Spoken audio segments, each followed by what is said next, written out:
एक कड़वा सच सुनो, सबसे खतरनाक चीज फेलियर नहीं है, सबसे खतरनाक है तुम्हारा ये सोचना कि सब कुछ ठीक चल रहा है। अगर ये समर भी ऐसे ही निकल गया तो सिर्फ एक सीजन नहीं जाएगा, तुम्हारी जिंदगी का एक और साल बिना बदले निकल जाएगा। अगले साल भी तुम एग्जैक्टली वहीं खड़े होगे जहां आज हो, वही सेम हैबिट्स, सेम एक्सक्यूजेस और तुम्हारा वही सेम वर्जन। और सबसे डेंजरस बात, तुम्हें ये गलत भी नहीं लगेगा, तुम इसे नॉर्मल मानने लगोगे। गर्मियों की छुट्टियां आते ही ज्यादातर लोगों की जिंदगी धीरे धीरे पॉज हो जाती है। सुबह देर तक सोना, रात को देर तक जागना, दिन भर रील्स और रात को वही थॉट, आज भी कुछ खास नहीं हुआ। फिर अगली सुबह वही साइकिल रिपीट। दिन गुजरते जाते हैं लेकिन प्रोग्रेस जीरो रहती है। लेकिन सबसे खास बात, इन्हीं 90 दिनों में कुछ लोग ऐसे भी होते हैं जो इतने बदल जाते हैं कि 90 दिनों के बाद लोग उनसे पूछते हैं तुम इतने चेंज कैसे हो गए। वो कोई जीनियस नहीं होते, उनके पास कोई एक्स्ट्रा टैलेंट नहीं होता, उनके पास एक्स्ट्रा टाइम भी नहीं होता, उनका दिन भी 24 घंटे का ही होता है, बिल्कुल तुम्हारी तरह। फर्क सिर्फ एक चीज का होता है, डिसीजन। उन्होंने डिसाइड किया होता है इस बार समर टाइम पास नहीं होगा, इस बार होगा समर आर्क चैलेंज। ये कोई ट्रेंड नहीं है, ये कोई एस्थेटिक रूटीन भी नहीं है, ये एक इंटेंशनल फेज है। वो 90 दिन जब बाकी लोग फ्लो के साथ बह रहे होते हैं और तुम जानबूझकर अपनी लाइफ को एक नई डायरेक्शन दे रहे होते हो। लेकिन एक चीज समझ लो, समर आर्क मोटिवेशन से नहीं चलता,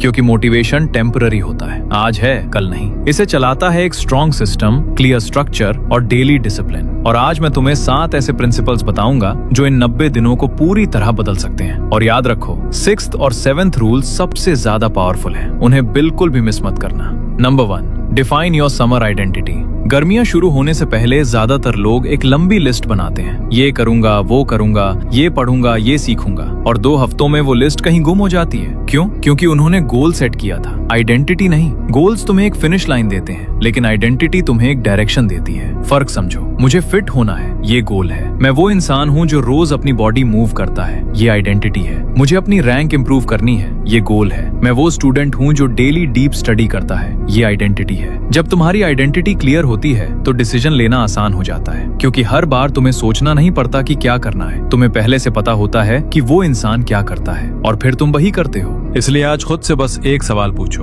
90 दिनों बाद तुम कैसा इंसान बनना चाहते हो? उस इंसान को इमेजिन करो, उसकी हैबिट्स लिखो, उसकी रूटीन लिखो, उसका माइंडसेट लिखो, और फिर धीरे धीरे उसी इंसान की तरह बिहेव करना शुरू करो। क्योंकि समर आर्क कोई स्केड्यूल नहीं है, ये एक आइडेंटिटी शिफ्ट है। Number 2, build 1 non negotiable habit. ज्यादातर लोग इंप्रूवमेंट की शुरुआत 10 हैबिट्स से करते हैं, लेकिन प्रॉब्लम ये है कि उन 10 में से 9 हैबिट्स जल्दी टूट जाती हैं। इसलिए स्मार्ट लोग एक अलग स्ट्रैटेजी यूज करते हैं। वो सिर्फ एक हैबिट चूज करते हैं जो हर दिन होगी, नो मैटर व्हाट। मूड खराब है फिर भी होगी, दिन बिजी है फिर भी होगी, मन नहीं है फिर भी होगी। रोज सुबह 30 मिनट्स रीडिंग करना, रोज 1 घंटे की डीप स्टडी, रोज एक्सरसाइज या रनिंग, रोज जर्नलिंग। कोई एक हैबिट चूज करो और उसे अपनी रेड लाइन बना दो, जिसे तुम कभी क्रॉस नहीं करते। साइकोलॉजी में इसे कीस्टोन हैबिट कहा जाता है। जब एक हैबिट रोज कंसिस्टेंटली की जाती है तो बाकी हैबिट्स अपने आप इंप्रूव होने लगती हैं। अगर तुम रोज एक्सरसाइज करते हो तो ऑटोमेटिकली तुम बेहतर खाना शुरू करते हो। अगर तुम रोज स्टडी करते हो तो डिस्ट्रैक्शंस खुद ब खुद कम होने लगते हैं। एक हैबिट पूरी लाइफस्टाइल बदल सकती है। एक चीज टाइट करो, बाकी सब अपने आप टाइटन होने लगता है। समर आर्क इसीलिए काम करता है, क्योंकि जब तुम रोज एक चीज को डिफेंड करते हो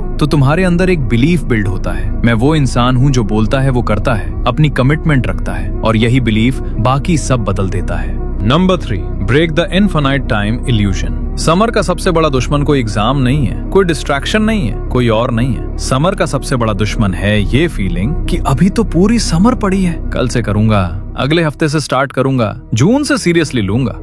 ये फीलिंग हर दिन आती है और हर दिन तुम्हारा एक और दिन गायब कर लेती है। 90 दिन में 90 कल आते हैं, और जब अचानक जुलाई आ जाती है, फिर अगस्त, तब समझ आता है, लेकिन तब बहुत देर हो चुकी होती है। फिर वही रिग्रेट। लेकिन प्रॉब्लम टाइम की नहीं होती, प्रॉब्लम ये होती है कि ब्रेन ओपन एंडेड गोल्स को सीरियसली नहीं लेता। इसका सिंपल सॉल्यूशन है डेडलाइन कल्चर। हर बड़े गोल को छोटे छोटे 2 वीक ब्लॉक्स में डिवाइड करो, और हर ब्लॉक के लिए पहले से क्लियर करो एंड तक क्या हासिल करना है। मुझे समर में फिट होना है, ये नहीं, बल्कि ये कहो मैं इस हफ्ते रोज 30 मिनट्स मूव करूंगा, संडे को रिव्यू करूंगा। जब डेडलाइन होती है तो ब्रेन उसे सीरियसली लेता है और एक्शन लेना आसान हो जाता है। जब सब ओपन एंडेड होता है तो ब्रेन प्रोक्रास्टिनेट करता है। समर आर्क वाले लोग इन्फिनिट टाइम नहीं देखते, वो छोटी छोटी विंडोज देखते हैं और उन्हें सीरियसली लेते हैं। एक लड़का था, हर साल सोचता था इस बार समर में बदल जाऊंगा, लेकिन हर साल वही पैटर्न। जून निकल गया, जुलाई निकल गया और अगस्त में गिल्ट। एक दिन उसने कैलेंडर उठाया और देखा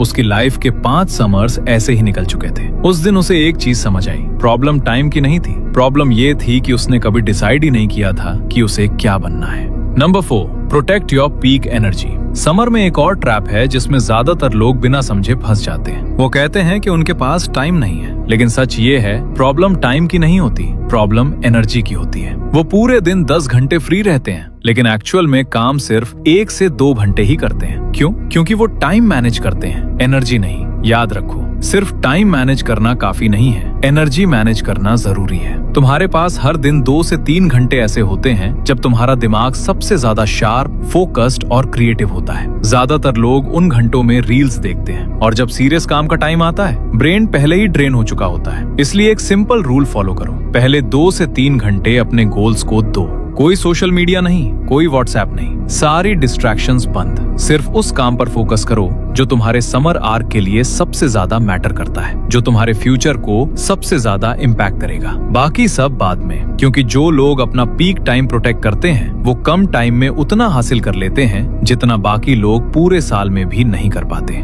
number 5, do a daily honest audit. ये वो हैबिट है जो समर आर्क को रियलिटी में काम कराती है, और यही वो हैबिट है जिसे लोग सबसे पहले स्किप करते हैं। समर आर्क में परफेक्शन जरूरी नहीं है, कंसिस्टेंसी जरूरी है, और कंसिस्टेंसी मेंटेन करने का सबसे पावरफुल टूल है नाइट ऑडिट। हर रात सोने से पहले सिर्फ 5 मिनट एक ऑनेस्ट ऑडिट करो। खुद से 3 सवाल पूछो। आज मैंने क्या किया जो उस इंसान के करीब ले गया जो मैं बनना चाहता हूँ? आज मैंने क्या अवॉइड किया जो मुझे करना था? और कल मैं क्या बेटर कर सकता हूँ? ये ऑडिट तुम्हें जज नहीं करता, ये तुम्हें सही डायरेक्शन देता है, क्योंकि समर आर्क परफेक्ट होने के बारे में नहीं है, ये हर दिन खुद को थोड़ा थोड़ा बेटर करने के बारे में है। जो लोग रात को खुद से ऑनेस्ट रहते हैं वो सुबह ज्यादा क्लैरिटी के साथ उठते हैं। वो अपनी गलतियां रिपीट नहीं करते, वो धीरे धीरे वही इंसान बनते हैं जो वो बनना चाहते थे। सिर्फ 5 मिनट्स हर रात और पूरी समर बदल सकती है। ये प्रोसेस सिंपल लगता है, लेकिन इसका इम्पैक्ट बहुत डीप होता है, क्योंकि जब तुम खुद के साथ ऑनेस्ट होते हो तो तुम धीरे धीरे इम्प्रूव होने लगते हो।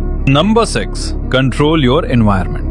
ये वो बात है जो कोई नहीं बताता, लेकिन ये सबसे ज्यादा मैटर करती है। समर में तुम्हारे पास अचानक बहुत टाइम होता है, और उस टाइम में तुम किसके साथ हो यही डिसाइड करता है कि तुम कौन बनोगे। साइकोलॉजी में कॉन्सेप्ट है सोशल कॉन्टेजियन, यानी हम उन लोगों जैसे बन जाते हैं जिनके साथ हम सबसे ज्यादा टाइम बिताते हैं। अगर तुम्हारे आसपास के लोग हर दिन टाइम वेस्ट कर रहे हो, हर प्लान को बाद में कह रहे हो, तो चाहे तुम कितने भी मोटिवेटेड क्यों ना हो, धीरे धीरे तुम भी अनकॉन्शियसली उसी डायरेक्शन में खिंचने लगते हो। यानी हैबिट्स भी वायरसेस की तरह स्प्रेड होती हैं। इसलिए इस समर बस एक काम करो, अपने सर्कल को ऑनेस्टली ऑब्जर्व करो। ये इसलिए नहीं है कि किसी को जज करो, बल्कि इसलिए है कि तुम खुद को प्रोटेक्ट कर सको। कौन लोग तुम्हें पुश करते हैं, कौन लोग तुम्हें डिस्ट्रैक्ट करते हैं। जो लोग तुम्हें ट्रेन करते हैं उनसे डिस्टेंस बनाओ, जो लोग तुम्हें पुश करते हैं उन्हें क्लोजर लाओ, जो लोग तुम्हें ग्रो करने में मदद करते हैं उनके साथ ज्यादा टाइम बिताओ। और अगर ऐसा कोई नहीं है तुम्हारी लाइफ में, तो बुक्स को अपना सर्कल बना लो, पॉडकास्ट सुनो, उन लोगों की स्टोरीज पढ़ो जो वो बन चुके हैं जो तुम बनना चाहते हो, क्योंकि तुम्हारा एनवायरनमेंट तुम्हारे विल पावर से ज्यादा पावरफुल होता है। एनवायरनमेंट को डिजाइन करो और समर खुद शेप लेने लगेगी।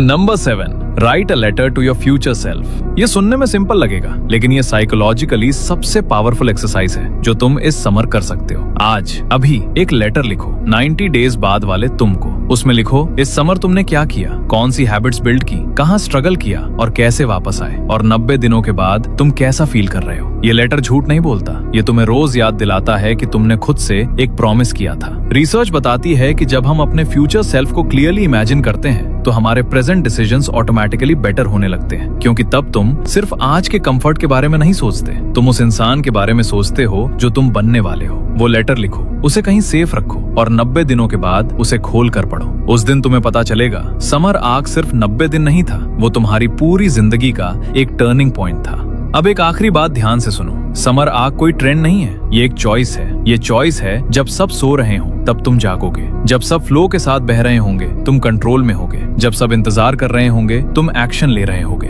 तुम्हें परफेक्ट नहीं होना है, तुम्हें कंसिस्टेंट होना है। 7 रूल्स, 90 डेज, 1 डिसीजन, और वो डिसीजन बस इतना है, इस बार मैं अपनी लाइफ को सीरियसली लूंगा। इस समर मैं वो इंसान बनूंगा जो मैं हमेशा से बनना चाहता था। 90 डेज तो बीत ही जाएंगे, ये तो गारंटीड है, लेकिन उस दिन 2 पॉसिबिलिटीज होंगी। या तो तुम वही इंसान रहोगे जो जो आज हो, या तुम एक कंप्लीटली डिफरेंट वर्जन बन चुके होगे। फर्क टैलेंट का बिल्कुल भी नहीं होगा, फर्क लक का नहीं होगा, फर्क इस समर का होगा, फर्क इन 90 दिनों का होगा। फर्क सिर्फ एक चीज का होगा, वो डिसीजन जो तुम आज अभी इसी वक्त लेने वाले हो। चैनल को सब्सक्राइब करो और अभी डिसाइड करो, स्क्रॉल करके भूल जाना है या इस बार सच में बदलना है। अगर तुम सीरियस हो तो कमेंट में सिर्फ एक वर्ड लिखो, डिसाइड, क्योंकि चेंज इन्फॉर्मेशन से नहीं आता, डिसीजन से आता है।